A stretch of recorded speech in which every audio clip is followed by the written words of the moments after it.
Welcome back to another episode of Regular Dude Fitness. You guys, it's been such a long time. I stopped for a while just because I was okay with the content that I had put out. I actually use these videos myself. But I promised myself that if I ever got to 1,000 subscribers, that I would start uploading content again. And well, here we are.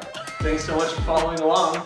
I'm glad that these videos are useful to you as well. So of course, I'll be uploading more follow-along workouts soon. If you guys have anything that you'd like to see in particular, just give me a comment or send me a message. I would love to know what sort of things you're looking for. This video is going to be kind of aimed at people who are just starting or looking to get into kettlebells the first time. I've had a lot of people ask me or say like, I've tried kettlebells, but they hurt, I got injured, I'm worried about hurting my back. So these are the 3 top tips that I wish I would have known when I first started using kettlebells. Tip number 1, kettlebells are a very technique-sensitive workout tool. What that means is a lot of things in the gym you can kind of figure out what you're supposed to do because they have instructions or a picture or it's guided a range of motion. A kettlebell is just a cannonball with a handle on it basically. And it's so simple that it's extremely versatile, but also means you kind of have to know what you're doing. So my first tip is to educate yourself. The place I started was, well, actually just looking at YouTube videos and tutorials there, but then I also would check out books from the library or buy books. I've mentioned Enter the Kettlebell before. That's a great resource that gives you the intro to kind of hard style kettlebell training, which is not the same as kettlebell sport or CrossFit kettlebell use, but it's the type that I prefer. So definitely before you start doing kettlebell workouts, look up your proper form, educate yourself on technique, practice, and you'll be much, much better off and greatly reduce your risk of injury. Of course, if you're doing anything wrong, not just with kettlebells, but with anything in the gym, you can get hurt. So practice, practice, practice first. Okay, tip number 2. Kind of going along with educating yourself is knowing what weight to start off with.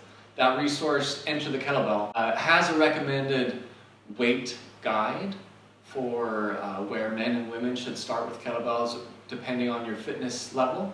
A common one for men is a 35-pound or 16-kilogram kettlebell, and for women it's a 8-kilogram or 16-pound kettlebell. Those are really good, solid starting places if you feel like you want to do more.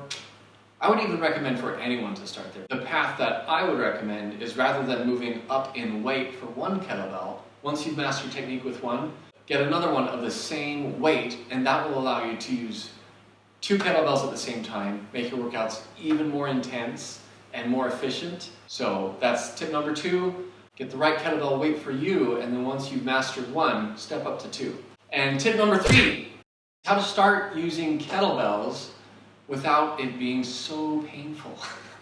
It's actually a 3-part tip, all related to small little technique things when you're first learning that will save you a lot of pain. The first one is just how to build up calluses.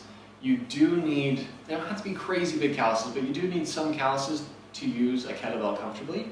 When you're first starting, it can be a painful process. I tore calluses maybe 3 or 4 times when learning how to do snatches and cleans, and it's not fun. It makes working out difficult or impossible for a little while until those heal and kind of set you back to square one. So what I did after I got smart is ordered a pair of just kind of fingerless workout gloves, and I would work out bare hand, do the routine just regular bare hand, until I felt like my hands and calluses were getting a little rough or a little sore. And then I would put on the gloves to finish the set. That would allow me to build up a little bit of resistance, still get the workout in that I wanted, and add a little more abrasion with the protection of the gloves. So I think I used them for about 3 weeks, maybe a month tops, just tapering them off slowly, only using them when I felt like my calluses were not having a good time. So I think that's a great way to learn without going through the pain of tearing calluses.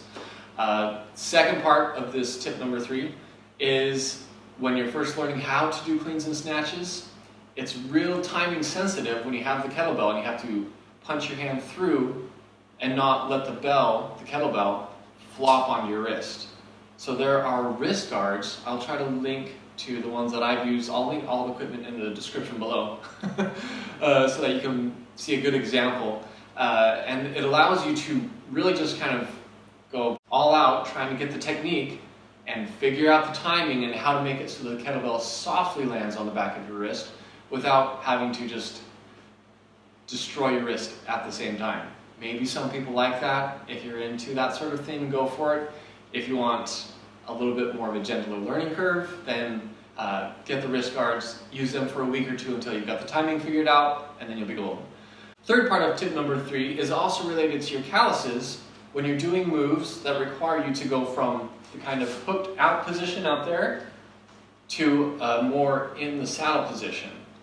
I was holding on to the kettlebell so tight at first, just really gripping it with my hand over, and that's a great way also to tear your calluses off when you're doing overhead snatches and things of that nature.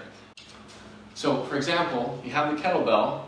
If you're doing something that requires it to go from this loose position to more of an in the saddle position there across, you want to have a really loose grip. It should just be hooked over, not grabbing with your thumb. It should never be there when you're down.